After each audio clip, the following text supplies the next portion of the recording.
The threat of gerrymandering is real, as we know from the case of Assam. I can actually identify the Muslim majority districts simply based on the kind of lines there. Constituencies with wonky lines are where Muslims live in large numbers. Constituencies with normal looking lines are those where Muslims are barely present. Seats in Lower Assam, especially the Muslim inhabited areas, it has come down. The lines have turned wonky in Dhubri, in Borpeta, in Kokrajhar. The regions where the tribal population and the ethnic Assamese communities live, the number of seats have gone up. Basically, the value of each Muslim vote has decreased. It really takes a genius to come up with something like this. Ratcliffe would be proud.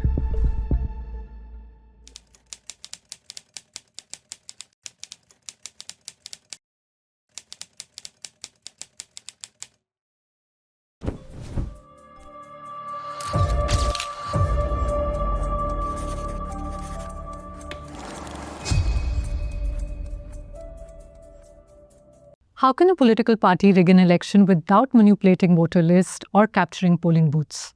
Simple, by redrawing the political boundaries in a way that gives it a clear advantage over its rivals. This is called gerrymandering. And this is what the opposition feared the Modi government wanted to do when it pushed for early delimitation in the name of implementing women's reservation. Those bills have been defeated in parliament, but the threat of gerrymandering is real, as we know from the case of Assam. The state saw a redrawing of its political boundaries in what is called a delimitation exercise in 2023.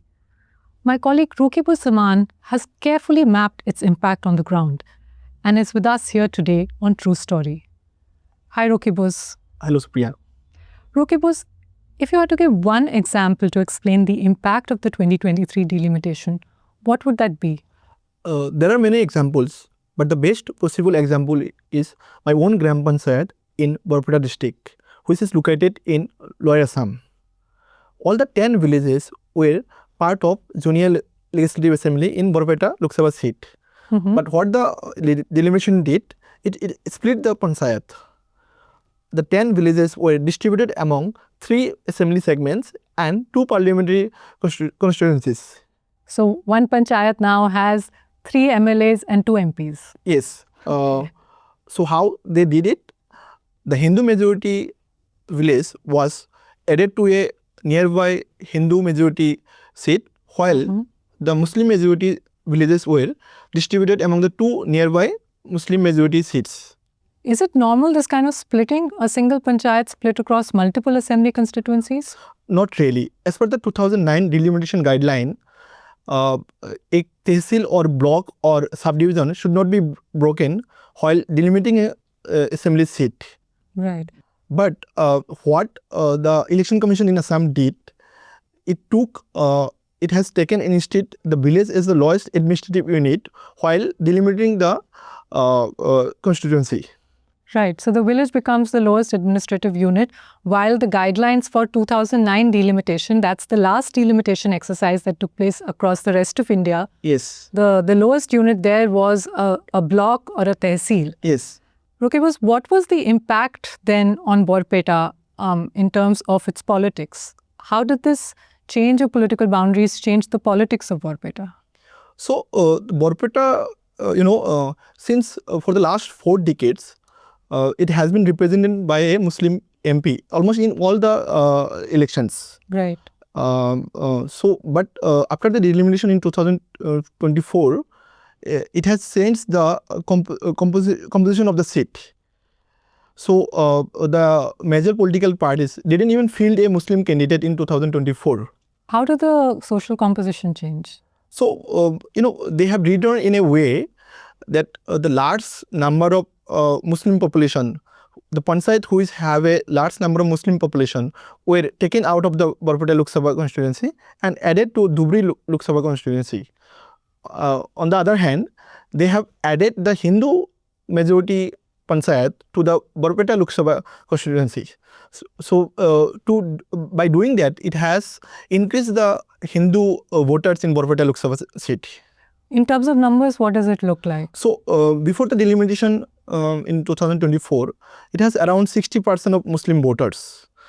But what the delimitation did, it has now reduced to 35%. From 60% to 35% Muslim voters. Muslim voters, which effectively means a candidate can win from Barpeta without even getting Muslim votes. Which is what happened in 2024, in Yes. 2024 Lok Sabha? Yes, the Barpeta seat was won by the BJP alliance partner AGP. Right. And also, it has an impact in a large Assam politics also. NDA's tally was, it went up by 2 seats. NDA as the National Democratic Alliance, which is led by the BJP. So in 2019, it had won 9 seats. But in 2024, when the delimitation took place, their number has gone up to 11. Right. So it won 11 seats out of the 14 seats. And what did this mean for Muslim representation from Assam in the Lok Sabha? Historically, Assam sends 2 Muslim MPs to Lok Sabha. But after the delimitation was conducted, only 1 Muslim MP was elected. Wow. Would it be accurate to say that the biggest impact of delimitation in Assam has been to shrink Muslim representation? Yes, the data indicates that. According to the final delimitation order, the number of seats in the Muslim majority district has decreased, while those inhabited by the population considered indigenous to the state has increased. Right. I think this might actually become clearer if we look at the maps, Rokibus. Yeah. And we have printed some maps for the state showing constituencies in the state. So this is the old map. Yeah, this is the old map. This is before delimitation. Before delimitation. And this is after delimitation. Yeah. Right. Well, the first thing that I can notice on these maps, Rokibus, is that the lines have turned wonky. Yeah. Especially in certain districts. Like for instance here in Dhubri, Yeah. in Borpeta, in Kokrajhar, basically in Lower Assam. I can see a lot of wonky lines here in this part of Assam too. The lines are clearer here. Explain this to us. So there are 2 regions where Muslims are in a significant number. One is this part, it's the western part, we call it Lower Assam, where the Muslim has a significant population. So after the delimitation, the number of seats in Lower Assam, especially the Muslim inhabited areas, it has come down. While the regions where the tribal population and the ethnic Assamese communities live, like Upper Assam or Karbi Anglong Autonomous Region or Bodoland, in that areas the number of seats have gone up. Right. Okay. And what about the Muslim regions of Lower Assam, and this is the Barak Valley? Yeah, in southern Assam, we call it Barak Valley. Before the delimitation, it used to have 15 seats. But, after the delimitation happened, 2 seats have been scrapped. One from Hila Kandi, one from Karimganj. Both of them were Muslim majority seats. Right. So from 15, it's come down to 13. Likewise, in Lower Assam also, 2 assembly seats like Borpeta and Golpura West. These easily elected Muslim legislators historically. But what happened after the delimitation? These 2 seats were redrawn in a way it was reserved for scheduled caste candidates. Which means Muslim candidates cannot contest. Cannot contest. Right. So apart from these 2, there was another seat in Upper Assam, in Lakhimpur district. In 2016, there was a Muslim MLA here, and but what happened here is that the Muslim seat Navoisa was the Muslim votes here in Navoisa were distributed among 4 assembly segments. It's really quite incredible, Rokibos, that I can actually identify the Muslim majority districts simply based on the kind of lines there. I mean, the districts with, or rather the constituencies with wonky lines are where Muslims live in large numbers, while constituencies with normal looking lines are those where Muslims are barely present. It really takes a genius to come up with something like this. Radcliffe would be proud. Absolutely. These maps completely blow my mind. The zigzag lines in the Muslim majority districts defy description. In fact, we should slow down here and take a closer look at what these districts look like before and after delimitation. Districts like Dubri, Bongaigaon, Morigaon, Naigaon, Kachar, Hila Kandi, Karimganj. This really tells the story of what the Assam delimitation is about. It's quite striking that these maps haven't gotten more attention, though finally I think there is some national attention on the Assam delimitation. When the debate was going on in Parliament, Rahul Gandhi tweeted out some maps from Assam. Yeah. In fact, I printed one of those and I wanted to ask you about it. This is one of the maps that he tweeted out. Tell us about this, Rukibus. What does this show? So this is the whole Hila Kandi district in southern Assam. We call it Barak Valley. So before the delimitation happened, there used to be 3 assembly seats here. One is Hila Kandi, one is Algapur, third one is Katlisara. So since 2011, all the 3 seats were held by Muslim MLAs. It is a stronghold of AIDF party. But after the delimitation, one of the seats were scrapped, and so there were only 2 seats. So Right. they combined the Muslim majority seats and made it one. Right. So how they did it, you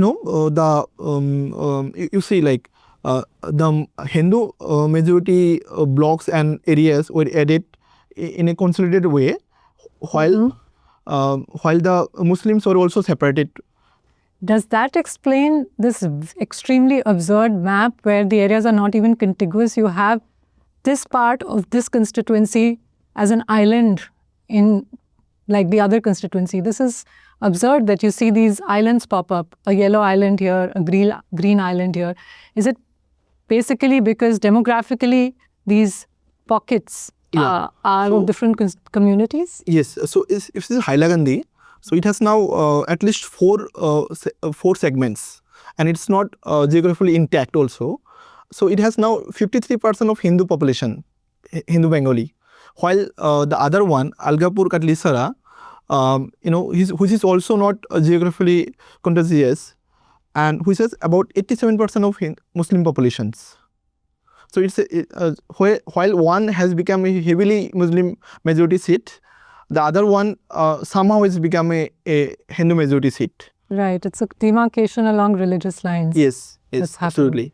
In fact, it might be helpful to take a look at this on the before and after maps, right? Yes. This is Hila Kandi on the map showing what it looked like before delimitation. I can see there are 3 constituencies here. 6, 7, 8. Yeah. Right. And then after delimitation now, there is this wonky line appearing in the middle of this Hila Kandi district. Well, the opposition is now trying to draw attention to this. But Rokibus, what was it doing when the delimitation process was underway? Did it try to protest then? Yeah, they have filed objection to the election commission. Election commission, in its own press note, they had said that about 1,200 objections were received by them. Right. And it had addressed half of the objections, but the remaining objection, it said it couldn't find feasible. And was there no legal challenge? No, there were legal challenges. The Rajya Sabha MP Ajit Kumar Bhoya and the scholar Hiren Guhai, they had first moved to the Supreme Court challenging it. Later on, 9 political parties had also approached the Supreme Court saying that election commission didn't follow constitutional procedure, also questioned the methodology used in this delimitation exercise. Supreme Court refused to stay the delimitation exercise. The last they heard the case was in 2023 November. Since then, the case is still pending before the Supreme Court. Wow. And after that, you've had the Lok Sabha election, and now you've had the Assembly election. Yes. You said that the opposition challenged the methodology used by the Election Commission. And from what I remember, it was a very strange methodology. Normally, what happens is that the population of a state is taken into account to arrive at the number of constituencies, and every constituency more or less has a similar kind of population size. While in Assam's case, correct me if I'm wrong, Rukibus, but I think they used a different norm, which is population density. Yes, so they have cited the uneven population growth pattern is the reason for this, using population density as the basis while delimiting the constituencies in a district. So they created 3 categories with high density, low density and medium density. For each category, to arrive a average population with 10% plus minus of the state average. Wow, so complicated. It's quite complex actually, and so they use this new category, special category wise average was used to to create the redraw the maps in a district in Assam. Wow, that's really complicated, Rukibus. It's hard to understand. Can you explain this with examples? What has it resulted in terms of actual numbers? What are the population sizes in play? So, so we can take example of Lower Assam. So, in Dhubri Lok Sabha, it has over now 26 lakh voters. Dhubri has 26 lakh voters. Yeah, so it has 26 lakh voters. And if you take example of upper Assam states like Dibrugarh, Lakhimpur, it has about 16 lakh voters each. So 26 lakh on one side and 16 lakh on another. Yeah. So wow. On an average, in Assam, the voter is like 17 lakh per parliamentary constituency. But because there is a concentration of Muslim voters in Dhubri Lok Sabha, the number of basically the value of each Muslim vote has eventually decreased. Declined. This is really interesting. What's essentially happened is that using this population density norm, areas with a higher density of population have been given fewer seats, which essentially means that Muslim areas, since they have a higher density, have ended up losing out. They have now less representation than other areas of Assam. We can also take example of assembly seats. Like Lower Assam states, like in Gauripur assembly seat in Dhubri district, it has over 3 lakh voters. Likewise, Dolgao assembly seat in Dorong, which has the highest voters in Assam, it has about 3.1 lakh voters. But on the contrary, seats like Mahamora in Upper Assam, it has about 1.4 lakh voters, which is almost half the voters of the Muslim majority seats. Rukibus, delimitation has always been a contentious exercise. But what's happening now is that there's even more mistrust in institutions that are meant to act independently but are seen as acting at the behest of BJP. Correct me if I'm wrong, but delimitation in Assam, we first heard about it through an election manifesto of BJP, right? Yes, it's quite shocking actually. In 2021 election manifesto of BJP, it had promised that delimitation will ensure that the political rights of quote unquote indigenous population of the state. Even before the delimitation happened, the Assam Chief Minister repeatedly said that the delimitation will ensure that indigenous population are in majority in at least 100 seats out of the 126 assembly seats. In fact, in 2023, the Assam Chief Minister Himanta Biswa Sharma boosted it, saying that delimitation will protect the Assamese communities. He compared with the NRC, said that NRC failed to do that, but delimitation will protect the interest of the Assamese communities. So delimitation in effect has been part of Sarma's campaign against Muslims in Assam. Yeah. So, delimitation is a constitutional activity. But, from the statements from the BJP leaders, including the Chief Minister, it appears that it was the BJP government who was getting it done. Which also reminds me of the fact that the delimitation in Assam was not done in the usual way in which a delimitation commission headed by a former judge was set up. This was done differently, right? Yeah. So, it was done by the Election Commission. Right. Rokibos, we're recording this episode just days after voting has concluded in Assam. You traveled extensively. What's the mood on the ground in Muslim areas now that the Muslim voice has shrunk? And also given that there are all indications that the Himanta government might just return to power. So, the overall sentiment is that, delimitation has taken away, it's an attempt to take away the political rights of the Muslim communities in Assam. And, it was, they feel that it was part of the Himanta's larger anti-Mia Muslim politics. When I was talking with different kinds of voters, the displaced people, or in a very general voters like a 24-year-old college student, so they were quite apprehensive of, they're quite afraid of the BJP government, because whatever the actions he have taken in the last 5 years, which is predominantly basically anti-Mia politics, the large scale evictions, right, pushing back people from Assam to Bangladesh, and also the mass arrest during the Salmis crackdown in Assam. Right. So delimitation is clearly seen as part of a larger agenda, a larger project. What's happened in Assam could soon happen in the rest of India. We're running out of time. We're going to wrap up. But just to say, Rokibos is an outstanding reporter who's done some incredible work from Assam. Last year, he won the Vishwanath Delhi Press Award for Fearless Journalism. If you'd like to support his work and the work of other reporters in Scroll, please consider signing up as a member. The details are in the description below. Thanks for watching.